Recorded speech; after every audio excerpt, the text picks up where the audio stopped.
Oke, assalamualaikum warahmatullahi wabarakatuh. Pada hari ini kita mulai pembelajaran dari OTK kepegawaian ya. Minggu lalu udah kelompok 3 nih yang presentasi mengenai sistem administrasi kepegawaian ya. Oke, kita cek. Jadi di dalam sistem administrasi kepegawaian ada 2 subtema. Yang pertama sistem kepegawaian negara dan ada sistem pengangkatan pegawainya. Nah, kemudian ada rangkuman di ujung. Kemudian kita lihat dari sistem kepegawaian negaranya ya. Jadi pengertian dulu. Pengertian dari sistem kepegawaian, sistem dari administrasi kepegawaiannya ya. Jadi dalam bahasa Yunani itu namanya sustema, sedangkan dalam bahasa Latinnya itu sistema ya. Sistema yang artinya itu satu kesatuan yang terdiri dari komponen atau elemen yang dihubungkan bersama untuk memudahkan aliran informasi ya. Nah, tujuannya itu ya untuk mencapai tujuan bersama gitu. Nah, kemudian menurut KBBI, sistem itu adalah perangkat unsur yang secara teratur berkaitan sehingga membentuk suatu totalitas ya. Sistem itu kan nggak kelihatan, istilahnya itu sesuatu yang soft ya sistem gitu ya. Nah, elemen, dia berupa elemen. Nah, jadi kita lihat menurut si Prajudi itu menurut dia nih, sistem itu adalah jaringan yang terdiri atas prosedur-prosedur yang berkaitan antara prosedur yang satu dan yang lainnya gitu. Nah, jadi menurut Prajudi ini sistem itu adalah jaringan ya. Jaringan yang prosedur-prosedur berbentuk jaringan gitu. Kemudian menurut Murdik, sistem itu adalah suatu kumpulan elemen yang di dalamnya terdapat prosedur yang digunakan dalam rangka mencari suatu tujuan bersama melalui cara pengoperasian barang dan data pada saat tertentu. Nah, kalau menurut Prajudi tadi prosedur-prosedur membentuk sebuah jaringan jadilah sistem, menurut si Murdik prosedur-prosedur itu membentuk elemen ya, elemen untuk mencapai tujuan dengan cara mengoperasikan ya. Kemudian menurut Ludwig, sistem itu adalah sekumpulan interaksi antara unsur yang berada dalam kondisi yang sama. Nah, jadi kalau menurut si Ludwig ini malah dia itu unsur-unsur yang saling interact ya, yang saling berinteraksi, jadilah dia sebuah sistem. Nah, jadi bisa kita simpulkan bahwasanya sistem itu merupakan sekumpulan elemen atau bagian yang bekerja sama dengan menggunakan suatu prosedur tertentu dalam rangka mencapai tujuan tertentu. Nah, kemudian bisa kita lihat ada elemen-elemen yang membentuk sistem. Nah, elemen yang membentuk sistem ini ada 4 ya. Ada 4 elemen. Yang pertama itu adalah tujuan. Tanpa tujuan dari sebuah sistem, maka itu menjadi tidak terarah gitu ya. Harus ada tujuannya. Kemudian ada input. Input itu adalah segala sesuatu yang masuk ke dalam sistem, yang kemudian bahannya itu diproses. Nah, kemudian ada elemen yang ketiga yaitu proses, bagian yang melakukan perubahan ya. Jadi di dalam satu sistem itu pertama ada tujuannya, terus dimasukkanlah inputnya, ada bahannya, kemudian diproses ya, dia melakukan perubahan. Misalnya kayak kalian punya kayu, terus kalian bentuk jadi sebuah meja, ada proses di dalamnya. Nah ya, jadi dia melakukan perubahan dari si kayu menjadi meja ya, ada perubahan di situ. Kemudian yang terakhir itu ada output. Output ini hasil dari proses. Nah, ketika si kayu, inputnya itu kayu, kemudian diproses menjadi meja. Nah, meja ini adalah bentuk outputnya ya. Sedangkan di dalam sistem kan dia prosedur-prosedurnya itu tidak terlihat ya. Misalnya kita memberikan perintah kepada si komputernya, ada inputnya yang kita masukkan, misalnya bahan mentahnya, kemudian diproses dan menghasilkan output ya. Biasanya kalau misalnya kalian membuat sebuah Excel, kalian bikin Excel nih yang datanya itu data mentah, kan kalian cuma masukin angka-angka doang, terus nanti kalian proses itu ada sistemnya, kemudian diubah misalnya menjadi grafik. Nah, outputnya itu grafik. Kalian tinggal ngelihat, oh dari sekian nilai ternyata diperoleh yang paling tinggi, misalnya nilai nih kalian, nilainya si ini. Nah, itu menjadi outputnya gitu. Jadi bisa kita simpulkan bahwasanya sistem administrasi kepegawaian itu adalah suatu sistem yang mengelola perencanaan, pengorganisasian, pengembangan, pengendalian pegawai sehingga tujuan yang diharapkan dapat tercapai ya. Jadi di dalam suatu sistem yang mengatur kepegawaian itu kalian mungkin Wandi akan melihat ada Microsoft Access yang di dalamnya itu nanti ada data-data pegawai ya, data-data pegawai yang diatur, kemudian nanti ada pengorganisasiannya seperti apa, terus pengembangan karir dari si pegawai itu seperti apa gitu. Nah, kemudian kita lihat bentuk-bentuk dari sistem administrasi kepegawaian. Bentuknya itu ada 3. Yang pertama itu integrate ya, the integrate system. Kemudian yang kedua ada separate personal, the separate personal system atau sistem kepegawaian terpisah ya. Kemudian ada the unify ya, unify personal system, sistem kepegawaian terpadu.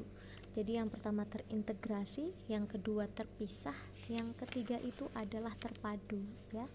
Nah, untuk yang terintegrasi itu adalah sistem kepegawaian yang pengelolaannya itu dari mulai rekrutmen sampai dengan pensiun itu diatur sama pusatnya ya. Jadi ini tuh cocok untuk pemerintahan yang menerapkan sistem dekonsentrasi ya, semuanya pusat yang atur. Kalau kita lihat di sini di Korea Utara tuh apa-apa semua pusat yang atur ya kan.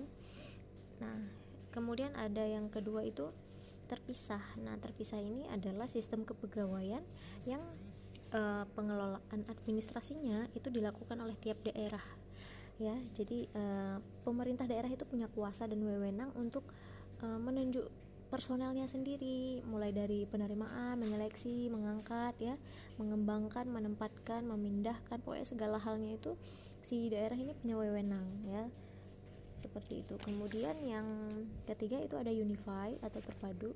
Nah, sedangkan yang di terpadu ini itu sistem kepegawaiannya itu dilakukan oleh suatu badan tertentu. Nah, ini biasanya cocok untuk pemerintahan dengan sistem sentralisasi. Misal kayak kita mau ikut PNS, sistem seleksinya kan oleh badan tertentu nih, badan pemerintahan yang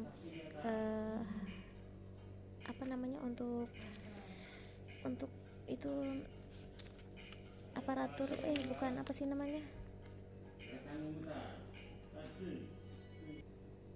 ya, pokoknya di orang-orang yang berada di kementerian di bidang pendayagunaan aparatur negara. Nah, ya kan itu oleh suatu badan tertentu. Nah, kemudian kita lihat yang selanjutnya itu ada jenis-jenis pegawai negeri. Sebelum kita lanjut ke jenis-jenis pegawai negeri, kita lihat dulu yang sistem terpadu. Di sistem terpadu ini punya kelebihan sama kekurangan. Kelebihannya itu perekrutannya itu dilakukan secara nasional, kemudian terdapat keseragaman dalam aturan kepegawaian, jadi nggak ada tuh yang beda-beda, yang misalnya penggajiannya kok dia gajinya 1 juta, yang ini kenapa 2 juta gitu. Jadi ada keseragaman di sini. Kemudian peluang karirnya itu luas dan terdapat pegawai yang profesional, jadi nggak ada yang namanya KKN. Kemudian adanya pengiriman pegawai pusat ke daerah untuk pembangunan. Nah, biasanya kalau misalnya di daerah-daerah itu ada penurunan apa gitu, nah itu si pegawainya dikirim ke daerah, kan banyak misalnya kayak PNS disebar ke daerah-daerah terpencil kayak gitu. Kemudian oleh karena terintegrasi secara nasional, kebutuhan pegawai itu sama diklatnya itu bisa diperkirakan gitu, karena kan secara nasional nih. Oh, jadi pegawai yang di sini butuhnya sekian. Oh, yang butuh pelatihan itu sekian gitu. Kemudian pemanfaatan pegawai dapat dilakukan secara optimal. Nah, jadi pegawainya itu bisa dioptimalkan.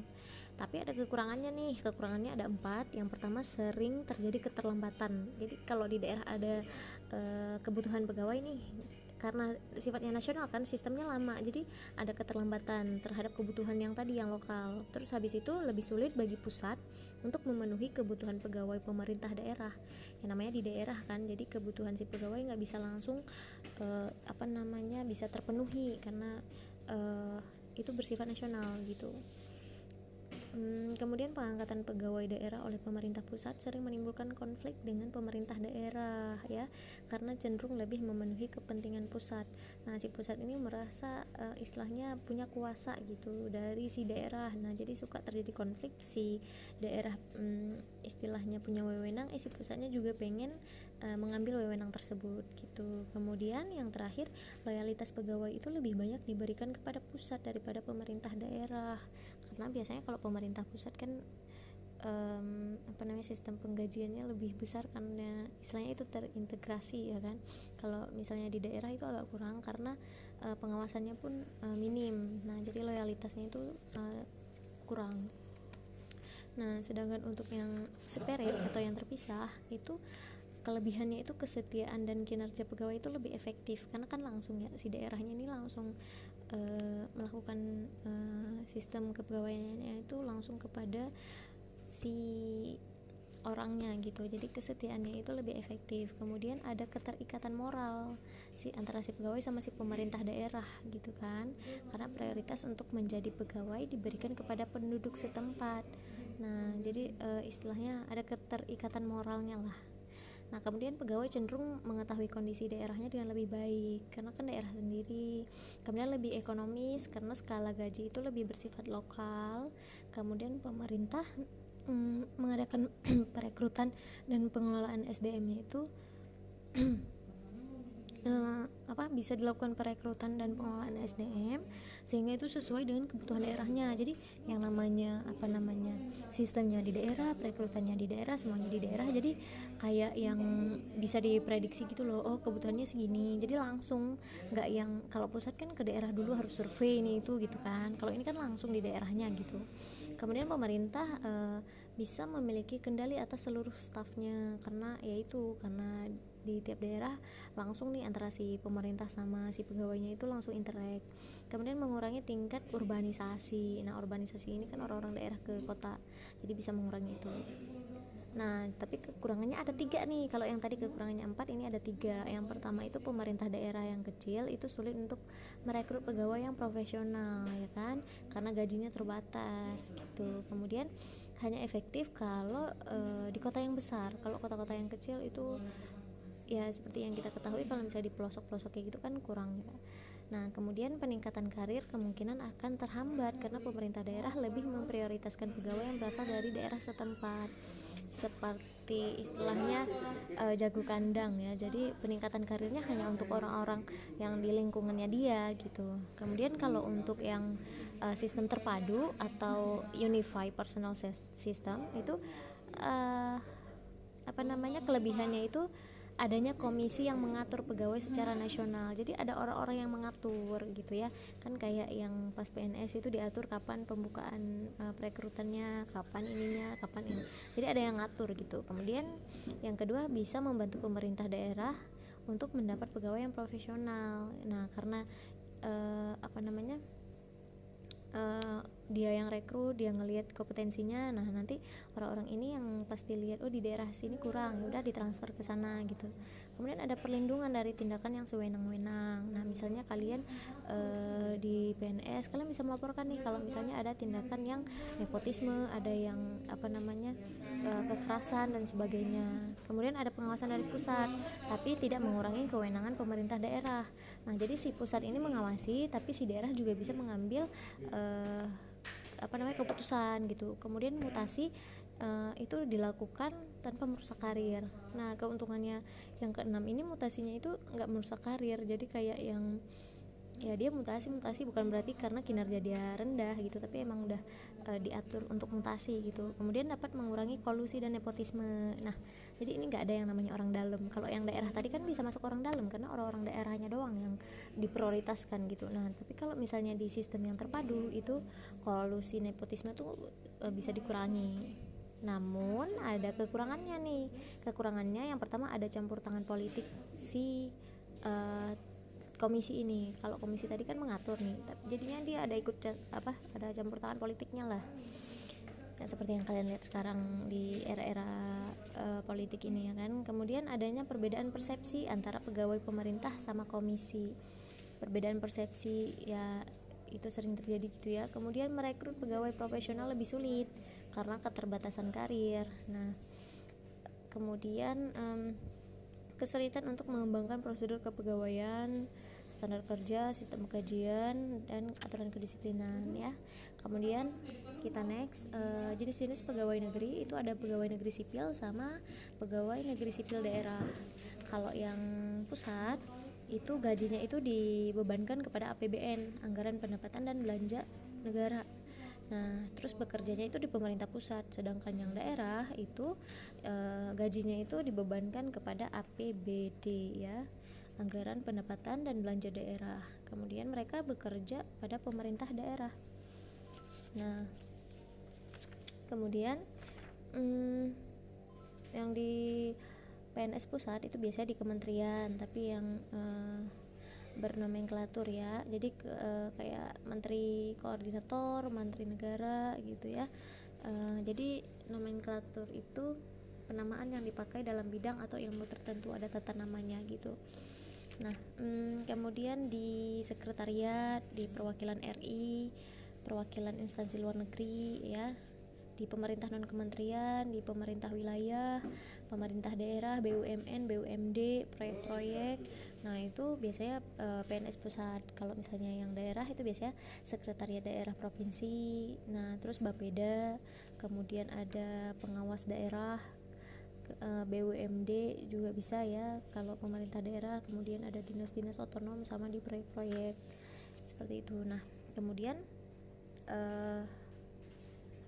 ASN. Nah, di dalam Undang-Undang Republik Indonesia Nomor 5 Tahun 2014 itu ada konsep menggunakan istilah ASN ya. ASN itu adalah profesi untuk PNS dan pegawai pemerintah dengan perjanjian kerja yang bekerja pada instansi pemerintah. Jadi di dalam undang-undang ASN ini ada dua jenis aparatur sipil negara. Yang pertama PNS, yang kedua P3K. PPPK ya. Nah, kalau PNS ini pegawai ASN yang diangkat sebagai pegawai tetap oleh pejabat pembina kepegawaian, dan mereka itu punya nomor induk pegawai secara nasional yang NIP itu loh. Nah, sedangkan kalau untuk PPPK itu pegawai ASN yang diangkat sebagai pegawai dengan perjanjian kerja, nah oleh si pejabat pembina kepegawaian sesuai dengan kebutuhan instansi pemerintah dan undang-undang ASN. Nah, kalau yang si PNS ini kan dia dapat pensiun dan dia itu istilahnya pegawai tetap gitu kan, kecuali diberhentikan dengan cara-cara lain. Kemudian kalau untuk yang PPPK ini dia itu ada perjanjian kerja berapa lamanya gitu. Terus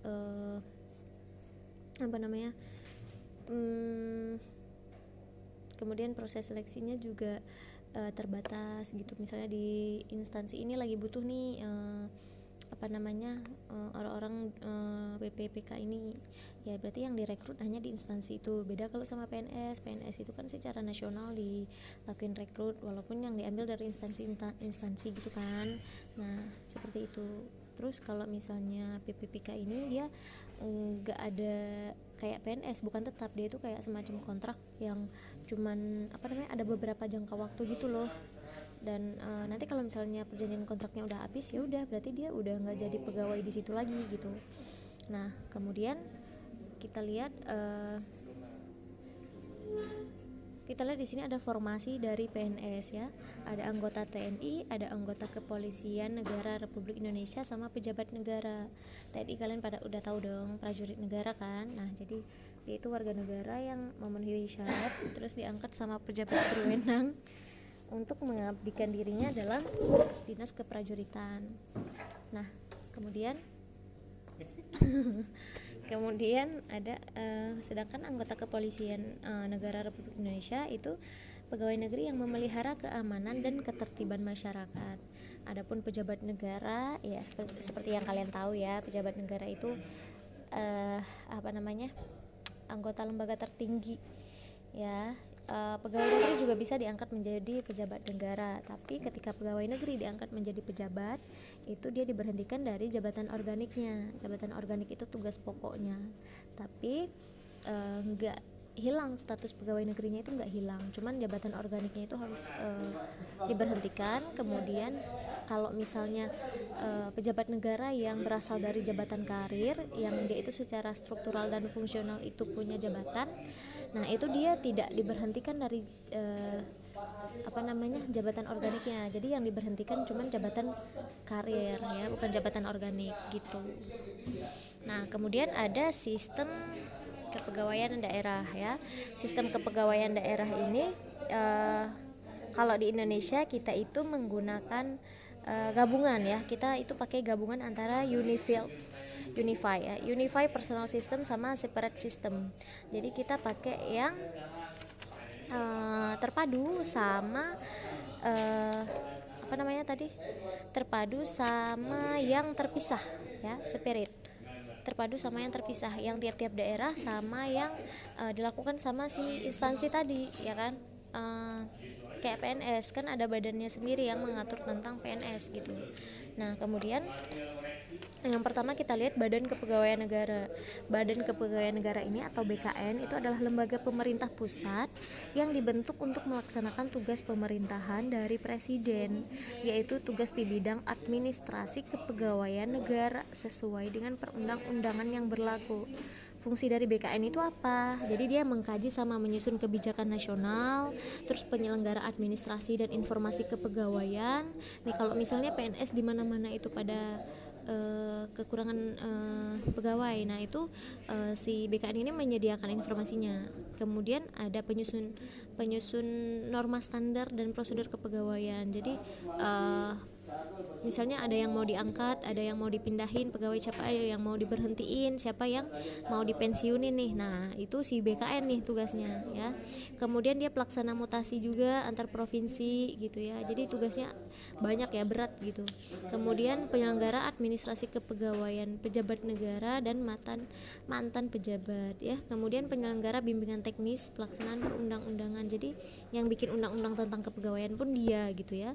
Kemudian pembinaan dan pelayanan administrasi umum juga dia. Kemudian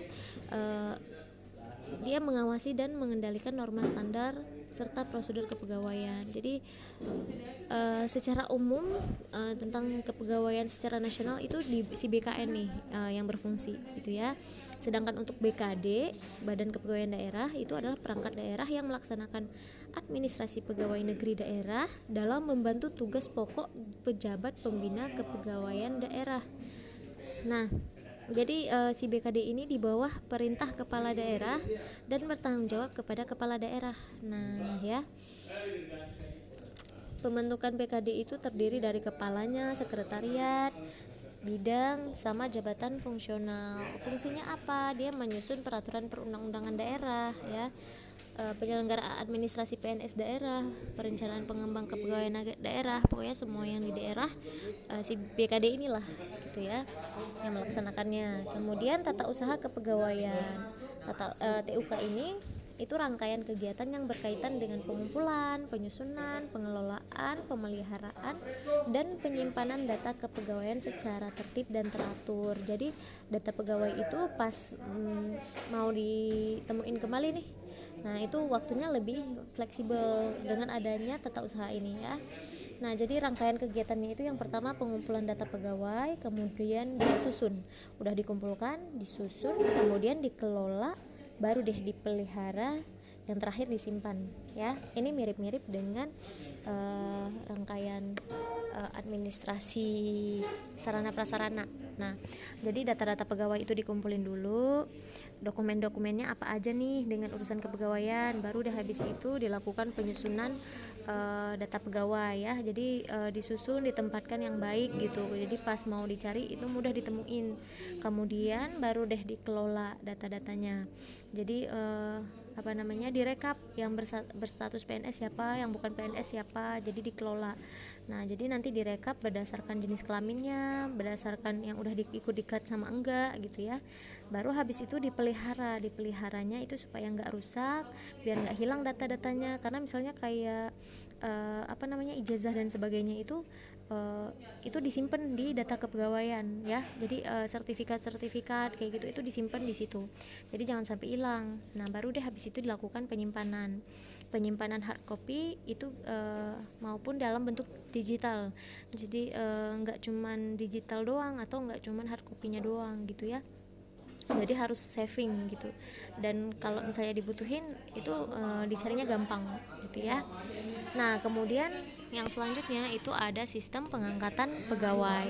Sistem pengangkatan pegawai itu ada 5. Yang pertama spoil system, itu didasarkan pada keanggotaan partai ya. Jadi pejabat yang berwenang itu mengangkat pegawai yang berasal dari partainya untuk mengisi jabatan-jabatan penting dalam suatu organisasi. Misalnya Partai Demokrat dulu Pak SBY, terus habis itu pengen mengangkat siapa, atau Pak Jokowi deh dari Partai PKI, terus habis itu dia ngajak anaknya buat jadi ini Gubernur Solo. Nah, itu spoil system namanya. Kemudian nepotisme. Nah, kalau nepotisme ini didasarkan pada hubungan keluarga, saudara dan teman dekat. Dia itu hampir mirip sama spoil, cuman pengangkatan pegawai itu tidak didasarkan pada kompetensi pegawai. Misal kalian punya bapak bekerja di bank, terus habis itu kalian yang baru lulus SMK nggak ngerti apa-apa, terus kalian dimasukin nih ke bank itu jadi customer service. Itu kalian udah masuk ke dalam nepotisme system. Nah, kemudian ada patronage system. Patronage ini adalah pengangkatan yang didasarkan pada keinginan untuk membantu pegawai tersebut ya. Misalnya ada hubungan politik atau hubungan keluarga, jadi nggak jauh beda lah sama spoil sama nepotisme. Cuman bedanya kalau patronage itu punya istilahnya untuk hal membantu. Kalian misalnya punya temen ya kan, atau kalian punya sepupu yang kerja di ini karena, ataupun sepupu itu berjasa sama kalian, atau punya temen yang punya utang budi lah gitu. Habis itu kalian minta tolong buat dimasukin. Nah, itu namanya patronage ya. Kemudian merit system. Nah, ini didasarkan pada kecakapan dan kompetensi pegawai. Nah, jadi di sistem ini ada anggapan nih kalau misalnya negara bisa maju kalau pegawai-pegawainya itu adalah orang yang punya kompetensi. Nah, tapi pegawai-pegawai itu juga perlu dikasih pelatihan supaya produktivitas pekerjaannya itu bisa meningkat. Nah, jadi kalau misalnya spoil tadi berdasarkan keanggota partai, nepotisme itu berdasarkan hubungan keluarga, patronage ini untuk membantu memasukkan orang. Nah, si merit ini yang bagus, dia berdasarkan kompetensi dari si pegawai tapi tetap dikasih pelatihan gitu ya. Kemudian ada career system. Nah, yang terakhir ini adalah didasarkan pada kecakapan dan kompetensi juga. Cuman dalam pengembangan pegawai untuk mengisi jabatan tertentu itu ada beberapa perhitungan gitu ya, kayak masa kerjanya, kesetiaannya, syarat-syarat objektif lainnya itu diperhitungkan. Karir sistem ini yang kemarin kita belajar di ini peningkatan karir gitu. Jadi di dalam karir sistem ini bukan yang orang punya kompetensi terus dimasukin dikasih pelatihan, tapi dilihat dulu nih udah dimasukin, pas mau dikembangin dia itu ada masa kerjanya udah berapa lama, kesetiaannya sama syarat-syaratnya gitu ya. Oke, jadi rangkumannya nanti kalian yang merangkum di bagian bawah ininya di kolom komentar. Kemudian kalau ada yang mau bertanya silakan, Ibu persilakan. Oke. Terima kasih.